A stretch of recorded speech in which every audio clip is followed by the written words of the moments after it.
Hello, welcome to this video on Rune Johansson, reading 10. This reading 10 is divided into two sections.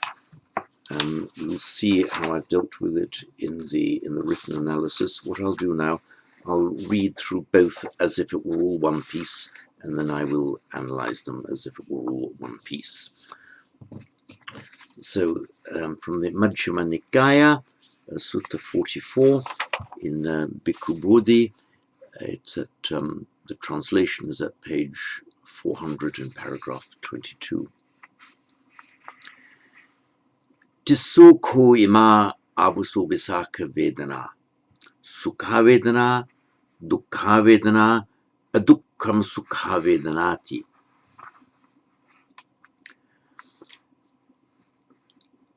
Kitama panaye sukha vedana, kitama dukkha vedana, kitama adukkama sukha vedanati. Yanko avuso visaka kayakam va chetasikam va sukham satam vedayatam ayam sukha vedana. Yanko avuso visaka kayakam va chetasikam va dukkham asatam vedayatam ayam dukkha vedana. Yanko avuso visaka kayakam va chetasikam va nevasatam nasatam vedayatam ayam adukkham sukha vedanati. The second section. Sukhaya ko avuso visaka vedanaya raganusayo pahatabbo. Dukkhaya vedanaya patighanusayo pahatabbo. Adukkham sukhaya vedanaya avijjanusayo pahatabboti. So, tisso koima avuso visaka vedana. Vedana.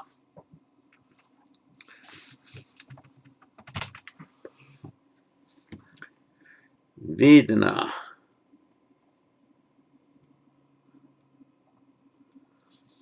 Oops, sorry, I meant to be showing you my iPad screen. We'll find it in a moment. There we are. Vedana. It's from the root vid, originally to see, then to know, something you're aware of. Vedana is a sensation, which can be pleasant, unpleasant, or neutral. So Vedana, same in Sanskrit and Pali, in the singular. In Sanskrit, the plural is Vedana, with the visarga at the end. However, in Pali, it's the same in the nominative. It's the same in the singular or the plural. Of course, the Pali doesn't have this visarga, so Vedana. So here, Vedana is being used in the plural. So tisso ko ima aviso visaka Vedana. There are three Vedanas, meaning three categories of Vedana. Note that the number 3 in Pali varies for gender.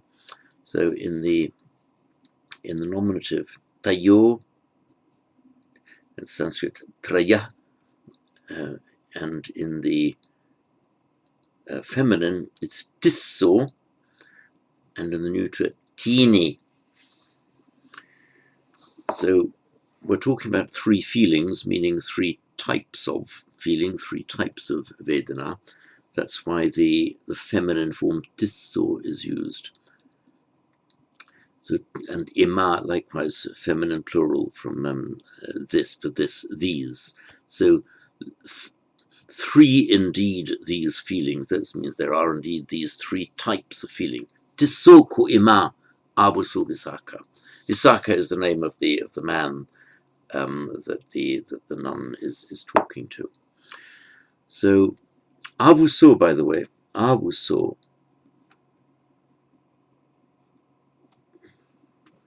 in Sanskrit, Ayushman, from Ayu, meaning life, and also in this sense, long life. The Y has become a V in Pali, Avuso, having a long life. Ayu, and in Latin it's Aitas, and you'll see the Y and the V can come into a G or a V. So medieval, it's that, and it's become a G back into a G in English. Pronounced the J, of course, in age. Your age, may you live till a great age. So when you're saying to somebody avuso, meaning aged, avuso aged is the same etymology. So what you're saying is that you're actually wishing a long life on them by saying that. And then it became used as just a colloquial form of address between, roughly people who are roughly equal. For example, when the Buddha found his 5 former friends, having gained enlightenment, and he knew that he had become a Samba Sambuddho. And when they addressed him as Avuso, he actually objected to that because he realized his status was different. So Avuso was the familiar greeting that they gave him, and he said, "No longer should you call me Avuso. I'm now a Buddha." So there are Visakha. So Avuso Visakha, friend Visakha, old boy. No, she's a woman, she wouldn't say that. So Tiso Koima Avuso Visakha. So friend Visakha, there are these Vedana, types of Vedana. Sukha Vedana, Dukkha Vedana, Adukkha Sukha Vedana. Well, Sukha, Dukkha, we know. Note that Sukha and Dukkha can be used both as nouns and as adjectives. They're both neuter nouns, so to talk about Sukham and Dukkham. They're also adjectives, and they will then decline as any other adjective in A. So that's why you have Sukha Vedana, a pleasant feeling. This word, Adukkhama Sukha, have I done a note on it? No, I shouldn't have. If it's Adukkam Asukhama Dukkha, or Adukkama Sukha, is non-painful, non-pleasant. In other words, it is neutral, neither painful nor pleasant. So it's non and non. The adukkam asukha is how we'd say neither painful nor pleasant, the idea being it's neutral. There's an M in the middle, adukkam asukha. What is that M doing? It's purely euphonic. It's to avoid the hiatus between adukkha asukha. It doesn't have any grammatical function. The writer could have put adukkha asukha, or if this were being written in Sanskrit, of course, we would have applied the sandhi adukkha sukha, which would be adukkha asukha, adukkha sukha. But the M is put in for euphonic word joining purposes here. So sukha vedana, dukkha vedana, adukkhama sukha vedana ti. Ti meaning end of quote, end of what the nun is saying. As with the next sentence, ends in a T, meaning the end of what Visakha is saying. So katama panaye. So what is like an emphatic form of what, meaning say it's as if what is it, as in tell me more about it, describe more about it, as in it's what is it, but with the use of katama, katamo in the masculine, meaning what is it? It's the kind of what that asks you not so much to identify it, but to describe it, to define, rather than to identify. So, katama panaye sukha vedana, katama dukkha vedana, katama adukkama sukha vedana ti. The aye, it's a katama pana aye. The pana is just an enclitic modal particle. Katamapana, what then? It doesn't really add to the meaning. Like, what is it? What then is it? It's just a modal particle, a sentence balancer. Aye, in Sanskrit, you have Arya, often described as noble. It's cognate with our word Aryan. In fact, that's where we get our word Aryan. And Arya, feminine, I'm talking about in Sanskrit now, feminine Arya. Feminine nouns in an A in Sanskrit make their vocative in E. So Arye, O noble lady, which is a frequent way of addressing like madam, Arye, and that becomes in Pali Aye, Arye, Aye. So you often see Aye when somebody is addressing a woman, particularly addressing a nun, which you often see in the scriptures. So Katama Pana Aye becomes Panaye. What then, O noble lady, is the Sukha Vedana, and so on. Yum ko, yum is the relative here, and the ko is just an emphatic. In reading 9, we had Yadeva, you can have young ko, slightly less emphatic, but here it just means whatever. Yum ko, whatever Vedayitam is perceived or is felt. So the Vedana is the sensation. The corresponding verb is in Sanskrit Vedayati, in Pali Vedeti, and the past participle regularly formed would be Veditam, but here we have Vedayatum, which is a slight anomaly, but it's still perfectly comprehensible. So whatever is Vedayatam, whatever is perceived, whatever is felt. Kayikam is bodily. Kaya is a body. So kayika is bodily. Chetasa, chetas is mind. Chetasika, mental. Now, there are two interpretations as to whether these are adjectives or adverbs here. You'll see that I've done a note about it. I interpret them as adverbs, but if somebody argues that they're adjectives, there's a perfectly good case for saying so. So I don't hold fast to my view that they're adverbs. It's just an interpretation I prefer. So yanko vedayitum is omitting the verb to be. So whatever felt, whatever is felt. Kayakam va, chetasikam va, the va either or. Whatever is felt, kayakam va, either bodily, chetasikam va, or mentally. So whatever is felt through body or mind. Yanko sukham satam vedayatam, whatever is felt as sukha and sata. Sata, Sanskrit shata, just meaning agreeable or pleasant. It's a much less common word than sukha, though it has broadly the same range of meaning. So whatever, yanko aviso visaka, whatever friend visaka vedayatam is felt, kayakam va chetasikam va, either bodily or mentally, sukham satam, whatever is felt agreeable and pleasant, or as agreeable and pleasant.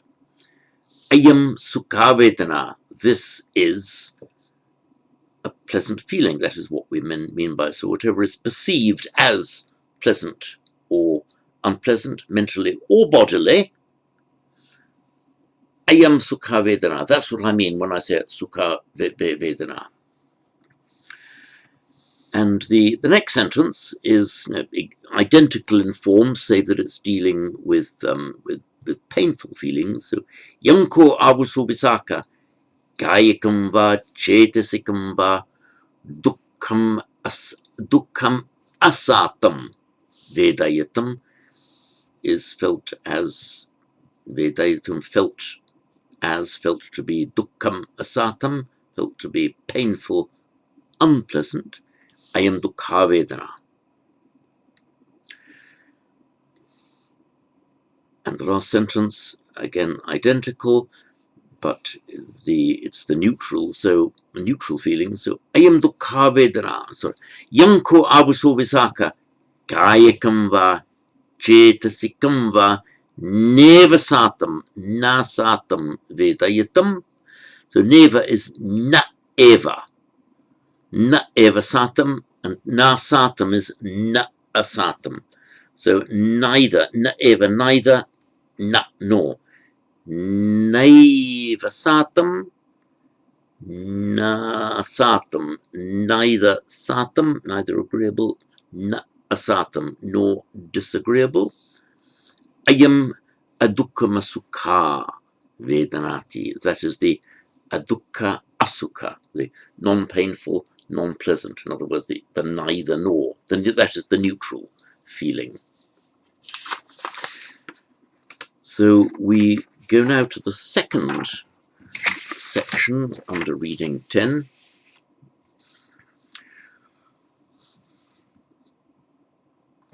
Let me call it up for you. I can find it.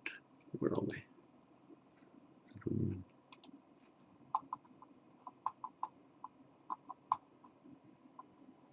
Here we are. Sukhaya ko avusu visaka vedanaya raganusayo pahatabo. Dukkhaya vedanaya patighanusayo pahatabo. Dukkham sukhaya vedanaya avidjanusayo pahataboti. So the sukhaya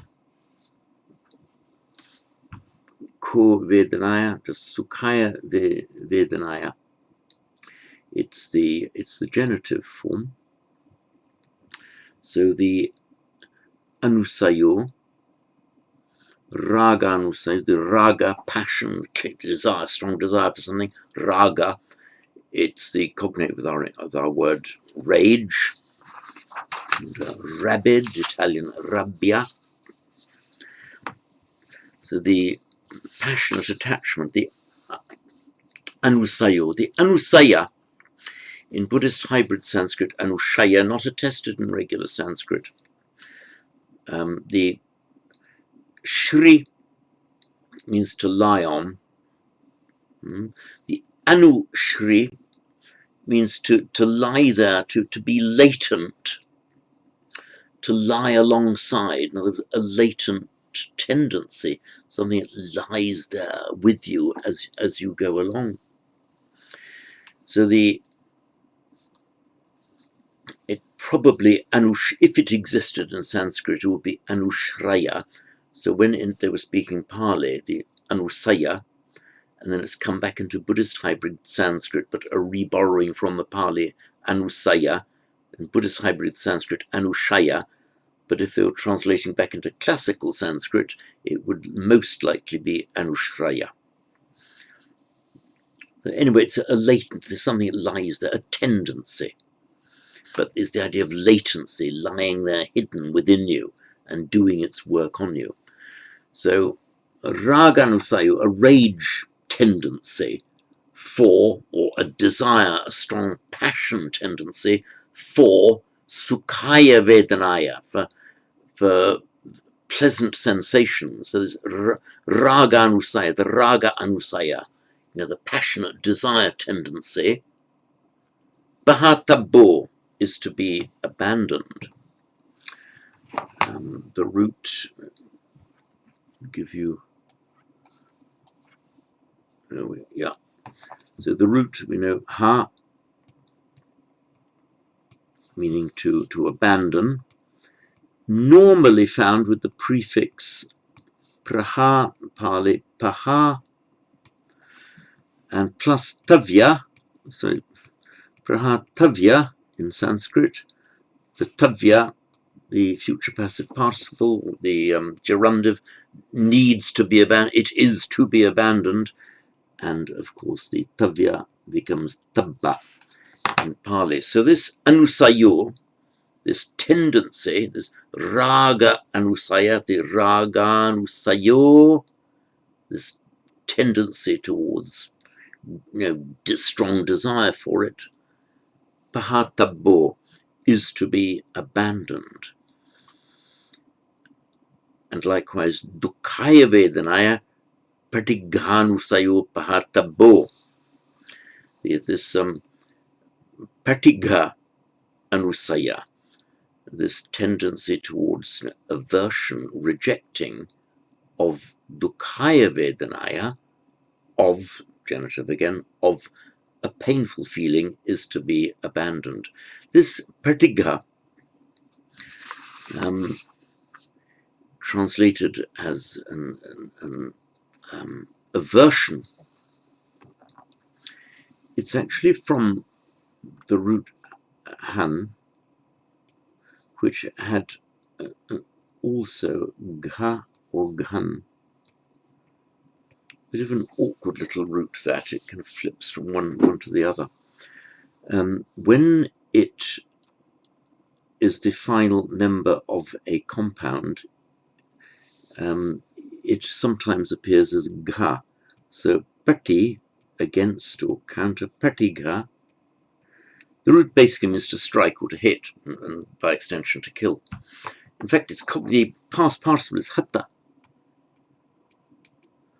which is cognate with our word hit. So this hanga is cognate with our English word hit. So patigha, striking back against. So this prefix pati, in Sanskrit prati, in Pali it's either pati with a dental t or pati. You find both. Some words, in fact, are allowed to have both in alternative forms. Pati, pati.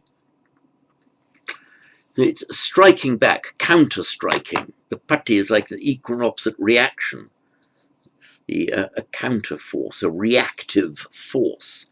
So you're pushing back, something nasty is coming back at you, something nasty is coming, and you're pushing back, striking back against it.